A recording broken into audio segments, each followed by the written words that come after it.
সকাল 9টার কাছাকাছি হবে। জাংকুক শাওয়ার নিয়ে রুমে ঢুকে ভ্যাবাচাকা খেলো।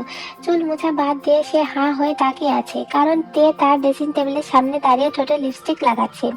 তেকে দেখে জাংকুক থমকে দাঁড়ালো। মনে প্রশ্ন জাগলো, সে কি বাস্তবে আছে নাকি স্বপ্নে?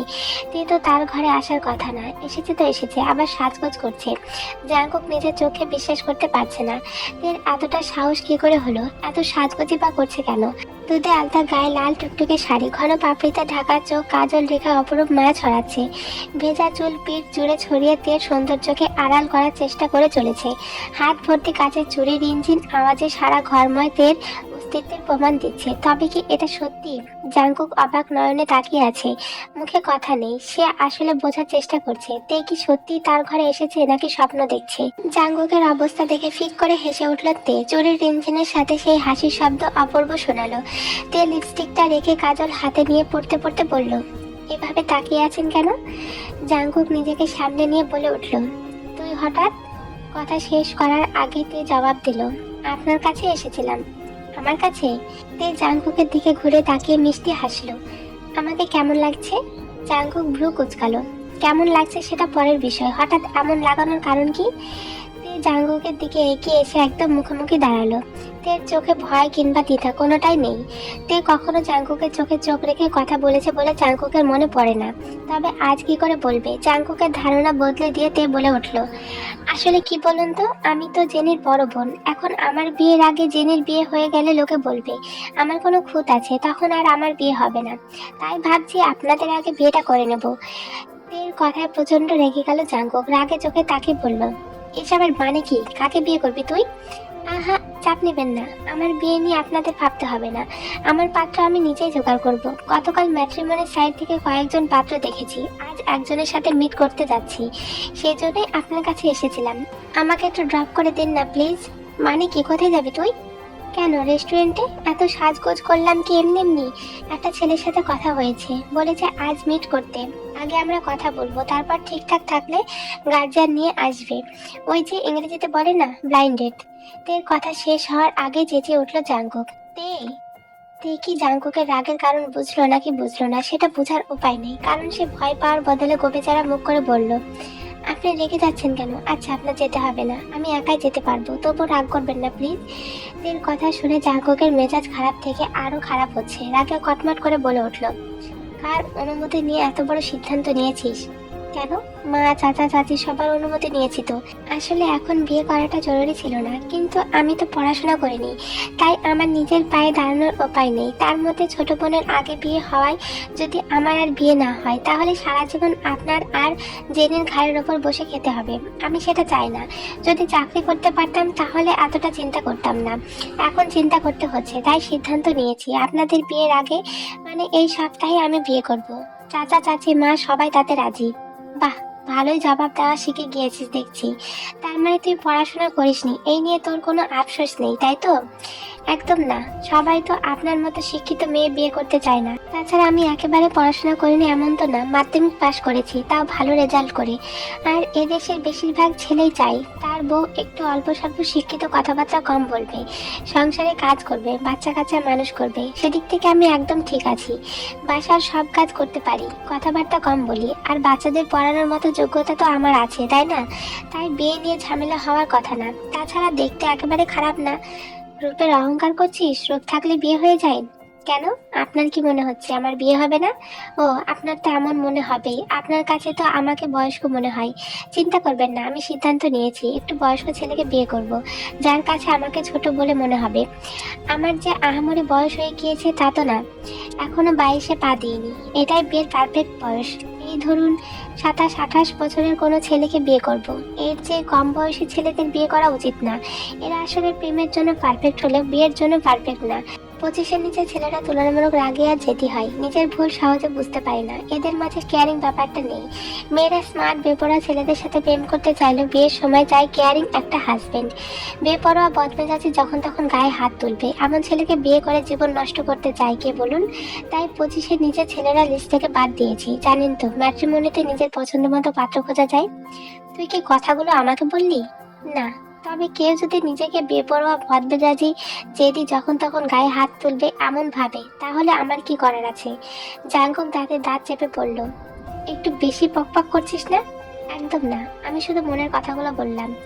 এই বাসায় বাবা মা কাকিয়া ছাড়াও তো তোর অভিভাবক আছে, তার কাছে অনুমতি নেওয়ার প্রয়োজন মনে হলো না? কে বলুন তো? ও, আপনার কথা বলছেন? কিন্তু আপনি তো এখন আমার গুরুজন না। আপনি যদি আমার ভাইয়া হতেন তাহলে আপনার কাছ থেকে অবশ্যই অনুমতি নিতাম, কিন্তু আপনি তো সেই সম্পর্ক বাদ দিয়েছেন।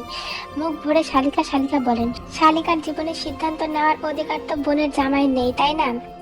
তুই আমার ধৈর্যের লিমিট জানিস, এর বেশি নিতে পারবো না, তাই মার খাওয়ার আগে সাজগোজ মুছে নিজের ঘরে যা। কিন্তু মারবেন কেন? কি ভুল করেছি আমি? তুই আমার চোখের সামনে থেকে বিদায় হ। আর কিছু না বলে হনহন করে হেঁটে দরজার বাইরে গিয়ে দরজা লক করে দিল। জাঙ্কুক রেগে চেঁচিয়ে বলে উঠল, দরজা বন্ধ করলি কেন?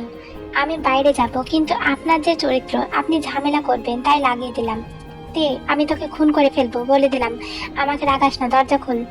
জাঙ্কুকের চেঁচামেচি শুনে সবাই ছুটে আসলো আর অবাক হলো। তের মা এগিয়ে এসে বললেন, এসব তুই কি করছিস তে? মা, ভাইয়া যখন আমাকে বাথরুমে আটকে রাখতো তখন তো তোমরা কেউ ওকে প্রশ্ন করতে না, আজ করছো কেন? এইটুকু সময় আটকে থাকলে কিছু হবে না, আমি বের হওয়ার পর খুলে দিও। জাঙ্কুক ঘরের ভেতর থেকে আবারও গর্জন করে উঠল, তুই কোথাও যাবি না তে? কি ভেবেছিস তোকে ফিরতে হবে না? তখন কি বাঁচাবে তোকে? আমি 1 থেকে 3 গুনবো, এর মধ্যে দরজা না খুললে দরজা ভাঙবো, তারপর তোর কি অবস্থা করব জানিস নিশ্চয়ই।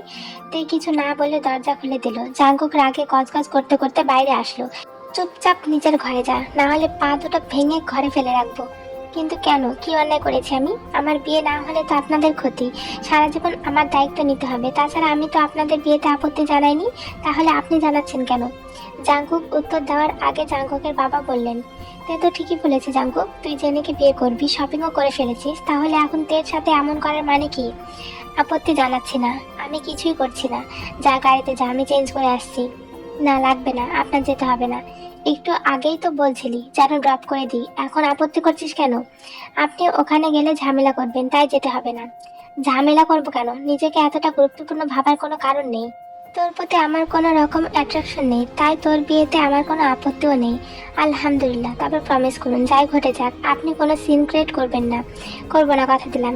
ঠিক আছে, আসুন তাহলে, আমি যাচ্ছি। 2 দিনের মেয়ে আমাকে কথা শোনা, শর্ত দিস। আজ তো তোকে আমি দেখে নেব, মনে মনে বলল জাঙ্কুক।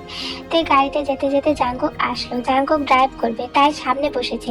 গিয়ে পেছনে বসতে জাঙ্কুক চেঁচিয়ে উঠলো, আমি কি তোর ড্রাইভার? পেছনে কি, সামনে আয়। কথা না বাড়িয়ে এসে বসলো। মন আজ বেশ ফুরফুরে, মুখ থেকে যেন হাসি সরছেই না। তবে জাঙ্কুকের মেজাজ যথেষ্ট খারাপ হয়েছে, মুখ কালো করে ড্রাইভ করছে, মাঝে মাঝে আর চোখে থেকে দেখছে। হঠাৎ বলে উঠলো, আমাকে কি খুব সুন্দর লাগছে? জাঙ্কুক রাগে চোখে তাকালো। সবসময় রেগে থাকেন কেন? ড্রাইভ বাদ দিয়ে বারবার আমার দিকে তাকাচ্ছেন, তাই তো বললাম। তুই দেখতে খুবই জঘন্য, বুঝেছিস? আমি তোকে দেখছি না, এমনি তাকিয়েছিলাম। ও তাই নাকি? তাহলে মনে হয় আরো একটু লিপস্টিক দিতে হবে, বলে ব্যাগ থেকে লিপস্টিক নিয়ে সাইড মিররে দেখে দেখে লিপস্টিক দিতে শুরু করলো। রাগে জাঙ্কুকের মাথা ফেটে যাচ্ছে, তাই কোনো সংকেত ছাড়াই গাড়ির স্পিড বাড়িয়ে দিল। হুট করে তাল সামলাতে গিয়ে লিপস্টিক এবড়ো থেবড়ো হয়ে গেল। রাগে চোখ বড় বড় করে তাকালো।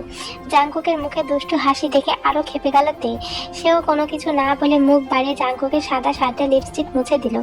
কি করলে এটা? বেশ করেছি। আপনি আমার লিপস্টিক নষ্ট করলেন কেন? মাথা মোটা কথাকার। তুই যখন তোর ম্যাট্রিমনি বয়ফ্রেন্ডের সামনে যাবি, তোর ঠোঁটের অবস্থা আর আমার শার্টের অবস্থা দেখে তো বেচারা হার্ট অ্যাটাক করবে। আপনি এটা ইচ্ছে করে করেছেন, তাই না? আরে বোকার মতো কান্না জুড়েছিস কেন? আমি তো এমনি বলেছি, দুনিয়ার মানুষ তোর মতো বোকা না। আমার বিয়ে যদি না হয় আমি কলাই দড়ি দিব। আমার বিয়ে? নির্লজ্জ বেহায়া মেয়ে, বিয়ের জন্য মরে যাচ্ছে একেবারে। মরবই তো, আমার বুঝি বিয়ে করতে ইচ্ছে করে না? কর না, কর। একটা কেন, একসাথে কয়েকটা করে ফেল। চোখ মুছতে মুছতে বলল, আপনি আমার বিয়েতে কি গিফট করবেন? প্রশ্ন করতে দেরি হলো, জাঙ্কুকের উত্তর দিতে দেরি হলো না, ফটাফট বলে দিল, আচারের বয়াম। আচার? কিন্তু কেন? আচার দিয়ে আমি কি করব? বিয়ে হোক তারপর বুঝবি। দেখতে দেখতে গাড়ি এসে থামলো শহরের নামকরা রেস্টুরেন্টের সামনে। নেমে বলল, শাড়ির কুচি ঠিক করে দিন তো। জাঙ্কুক এদিক ওদিক তাকে বোঝার চেষ্টা করলো কথাটা কাকে বলেছে। এদিক ওদিক কি দেখছেন? আপনাকে বলেছি। শাড়ির বিয়েতে কিছু দায়িত্ব তো পালন করতে হবে, তাই না? শাড়ি এলোমেলো থাকলে বিয়ে ভেঙে যায় যদি? তাই বলে আমি জীবন জাঙ্কুক এখন কারো শাড়ির কুচি ঠিক করব? কেন, ঠিক করে দিলে কি হাতে ফুসকা পড়বে? তাড়াতাড়ি ঠিক করুন, না হলে কিন্তু কান্না জুড়ে দেবো। আজব তো, কথাটা শুনতেই তে ভ্যা ভ্যা করে কান্না শুরু করে দেয়। এই থাম থাম, দিচ্ছি, তবুও এমন অদ্ভুত আওয়াজ করিস না, চোখ দিয়ে পানি বের হয় না। এটা কেমন কান্না খোদা জানে। বেশি কথা না বলে কুচি ঠিক করুন। জাঙ্কুক বাধ্য হয়ে নিচে বসলো। উফ, হচ্ছে না, সুন্দর করে করুন না। তবে রে দাঁড়া। জাঙ্কুক উঠে দাঁড়াতে তে দৌড় দিল।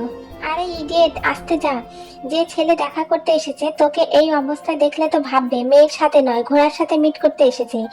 চুপ করেন আপনি, পাত্রীর পক্ষে নিজেই এমন বললে পাত্রপক্ষ কখনো মেয়ে পছন্দ করবে না।